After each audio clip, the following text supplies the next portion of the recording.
All right, Shalom. This is Harwan Ben Yasha Allah of the Lions Den Camp. When I say Kal Halayim, La Yahweh, Ba Hashem Yahushai, Ba Hashem, Havakakodash, Ma'amah. That belonging to the elder apostles of GMS and the elders. Shalom to you, Akim, Nakwatim, and children that believe in sincerity and truth around the four corners of the earth. Just a quick lesson. I've been seeing a lot of videos with brothers having dreams and visions. And I don't usually dream, I usually just sleep and wake up, have a good night's sleep, the Wadati how about Shem Yahushai for those peaceful nights of sleep. But I don't usually dream, you know what I mean? So, or if I do have a dream, it'd be something goofy and I know it's just a dream. But this right here, it's rare that I have a vision. But this one right here was one of those where, like, I hear a lot of brothers saying they woke up in a cold sweat, and was kind of breathing heavy, and it felt like they was in the dream, and that's one of those dreams I had. But the only difference was, I heard a lot of brothers say they were crying, stuff like that. I wasn't crying, but I was just, but I did wake up in a cold sweat yesterday morning, not this morning, but the morning prior to today, and I was having a dream. I was running through some grass at first, and then I had the transition, it kept changing, but I was running from a lot of jakes. I was running from a lot of, there's a lot of people, and they were surrounding different areas, different doors. It was like outside in a parking lot, but it was like, it had entrances to it, and they were coming in from different doors. And at times, it's like a bunch of Edomites, but, it could have been like light skin or something. But I just remember I felt trapped, like they had caught me, you know what I'm saying? And at that moment, it's like I realized, like, oh, this is the moment, So I started praying. Like in my dream, I was praying, I was present in my dream. So I decided to pray. I tell you how about Shem Yahushai, and I kept saying, hide me under the shadow of thy wings. Hide me under your shadow, hide me. You know what I mean? And I kept saying, hide me, and then I was like, hide me under the shadow of thy wings. At that moment, it was like troops, it was all kind of people, but they were going right past me. They were shooting past me, they were walking past me, and I was still panicking though. I was still in haul ass mode. I was running, but the people didn't see me. I was right in front of them, but I was still ducking and hiding like they could see me. My silly ass, I should have realized it, but it was just a surreal moment. And hey man, I just wanted to share that testimony. It wasn't too long, it wasn't too deep or explicit, just a quick dream, man. But I woke up from that right at that moment, and he was like, it was like, as you can see, I'm with you, or something like that. Or I will hide you under the shadow of my wings. It was like a present moment. And it was sort of like a movie ending, But it was weird, man. But anyway, then I woke up, and I was breathing all heavy and sweating, the cold sweat. I had to jump in the shower, man. It was like a cold sweat, you know what I mean? So, hey, man, I just want to share that with brothers. Maybe that'll inspire brothers for that day. Some say it's, deja vu. You usually dream it, then later on you live it out. You know what I mean? So Yahweh Ratazah, a lot of these dreams we'll live these visions out. That's what they are. They're just visions, not deja vu. It's visions. All right, the Lord gives you visions. And he sets in your heart, your path ahead of you. But I'm going to read a couple of precepts. I typed in the words, hide me. And just to see how many times it come up, together as a exact phrase, and it came up about 5 times. So I'm gonna read those precepts, and a lot of them was prayers of David and his men. So this is Psalm 17:8. Keep me as the apple of the eye. I mean, you're asking the Lord to focus on you, as He watches from heaven to watch over you. Hide me under the shadow of thy wings.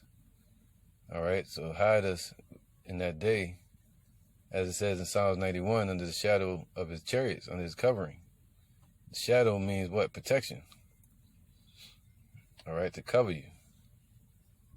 And his wings represent his chariots, or just care, you know, in that sense. Psalms 27:5. For in the time of trouble, so we're coming into the time of trouble. All right, the time of Jacob's trouble. All right, the days of evil. For in the time of trouble, he shall hide me. So the Lord is going to hide us. You know, he might give you spiritual abilities or to be able to crush somebody's damn head, but he also might just hide you to preserve you, to get you to him, you know, to get you to safety, to salvation. So, for in the time of trouble, he shall hide me in his pavilion. In the secret of his tabernacle shall he hide me. He shall set me upon a rock. Man.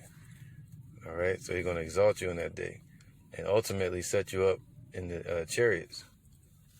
You know? That's crazy, man. Psalm 64:2. Hide me from the secret counsel of the wicked, from the insurrection of the workers of iniquity. Okay, so they have the secret council where they bring in martial law and all these, the RFID chip, the mark of the beast, and the New World Order, you know, and all these different things they bring in. But the Lord says what? He's going to hide us from the secret counsel of the wicked. That was the prayer of David. It says, I'm going to go to another one. Psalms 143:9. Deliver me, O Yahweh, from my enemies. So who's our enemies? Esau, and also 2/3 of our people in that day. Your damn gangs and shit, and your damn neighbor. The scriptures say neighbor should not regard neighbor in that day, man. All right. Deliver me, O Lord, from my enemies, from the wicked. I flee unto thee to hide me. So we're fleeing unto Yahweh B'Shem Yahushua to hide us, man. All right, to hide us from what's coming. All right, this is Job 5:17. Behold, happy is the man whom Yahweh correcteth, and he's correcting us through the spirit of Yahweh B'Shem Yahushua, through the spirit of his son. All right. Therefore, despise not thou the chastening of the Almighty, for he maketh sore and bindeth up. He woundeth, and his hands make whole. He shall deliver thee in 6 troubles. Yea, in 7 there shall no evil touch thee. And the 7th represents the missiles. So when the missiles hit, nothing's going to hurt you. So in 6 troubles, that's in the time of trouble. You know, Jacob's trouble, when trouble comes upon the earth, right? The evil days that are drawing nigh. The Lord said, it shall not touch you, man. Actually, he's going to deliver you from those times. Hide us, man. He's going to protect us. Give his angels charge over us to keep us in all our ways, right? Psalms 91. But then it says what? In 7, there shall no evil touch thee. This goes hand in hand with Psalms 91 because it says, 1,000 shall fall at thy left hand and at thy right hand, but no evil shall come nigh to thee. That's when they get taken up into the chariots. All right? So in the 7, there shall no evil touch you. The missiles ain't going to hit you. All right? So in famine, he shall redeem thee from death. So he's going to keep you from dying in the famine, you know, of hunger. Because there's the famine coming once the hyperinflation hits and the dollar crashes, you know. And it's happening right now. The hyperinflation is literally the dollar losing its power. 20. So in famine he shall redeem thee from death, and in war from the power of the sword, man. No weapon formed against thee shall prosper. So in war he going to what? Redeem you and protect you from the power of the sword. Not saying they're not going to swing their swords or people are going to be shooting and all kind of martial law tactics. But the Lord said he's going to redeem you from that, from the power of it. No weapon formed against thee shall prosper. See that? It ain't going to have no effect on the blessing that's given to Jacob. Esau's blessing is not going to have any effect on Jacob's blessing, which is spiritual power with the Most High. According to his name, Yasha, he is a prince with power in God, in Yahweh, all right, in God. 21, thou shalt be hid from the scourge of the tongue, neither shalt thou be afraid of destruction when it cometh. So that's what we're praying for, and that's what I'm praying for, to be hid from the coming judgment, to be marked with the mark, the tawah, the mark of exemption, to be covered. Thou shalt be hid from the scourge of the tongue, so people talking shit and blaming us and lying on us, demonizing us, calling us terrorists and shit. And he said, what? Neither shalt thou be afraid of destruction when it cometh. At destruction and famine thou shalt laugh. So that's what's coming, man. The Lord said we're not gonna be afraid of it. He about to do something. Because a lot of brothers people still may have fear. But by the time that destruction hits and hell really start breaking loose, the elect are going to be encouraged by the holy angels. They may make an appearance. All right? So he said you're not going to be afraid of destruction. He said you're not going to be afraid of it when it comes, man, when it shows up. At destruction and famine, thou shalt laugh. So you can be laughing. My silly ass in my dream, I was fucking panicking, running all over the damn place. Like a chicken with my head cut off. But if I'd have paid attention, just breathe for a minute, I'd have noticed that, oh man, he would have blinded these people like the angels did when they came to get Lot. Let me get that scripture real quick. Right? So this salvation, this deliverance is going to be in resemblance to the deliverance that was given to Lot.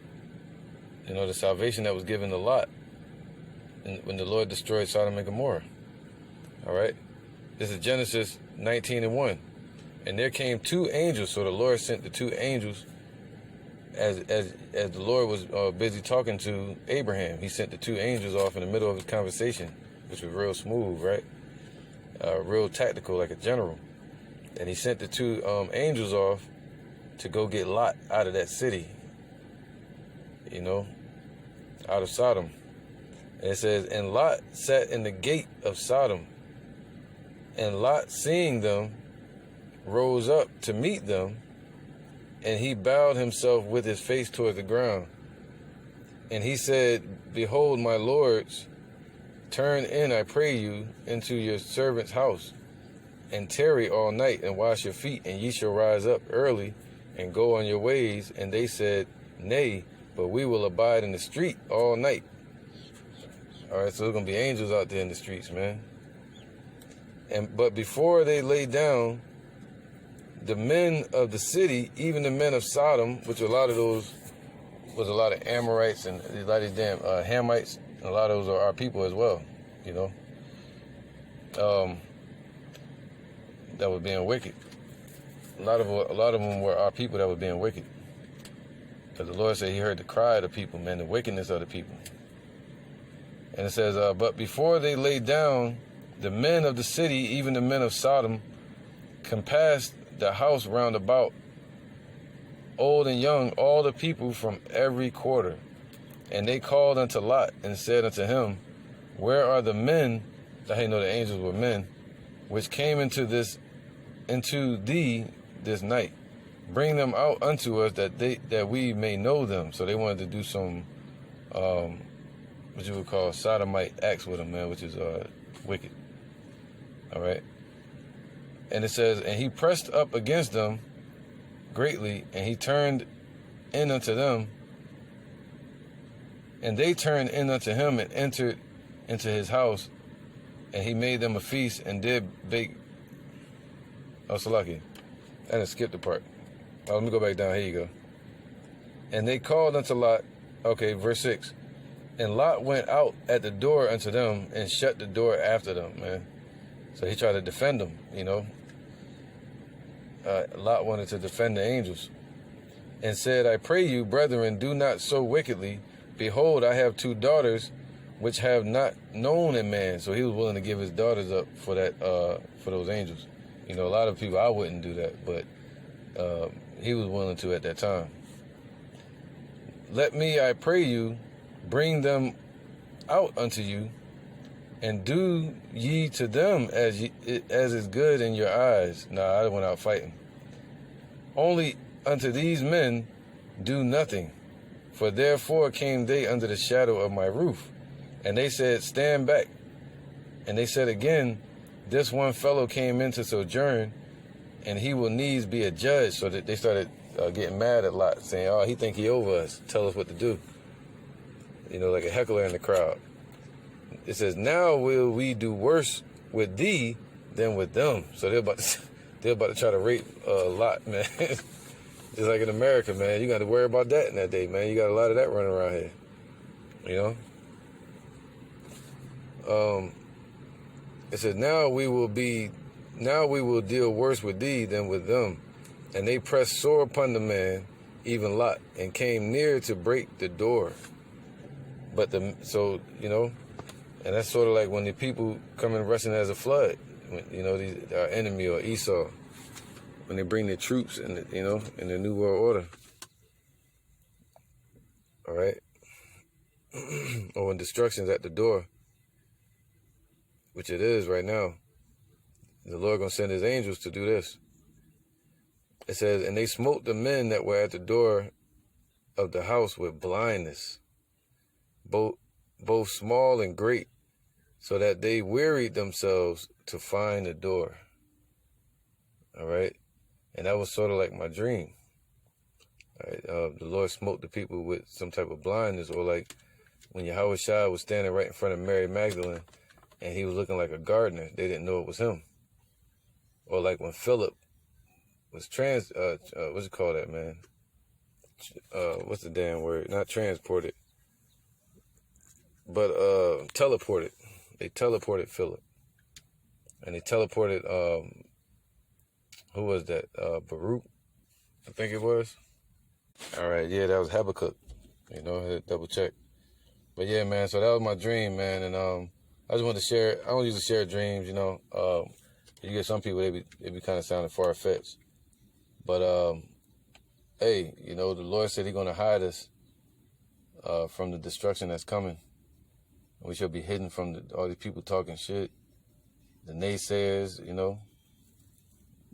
And we're going to be hidden from anything, man, you know.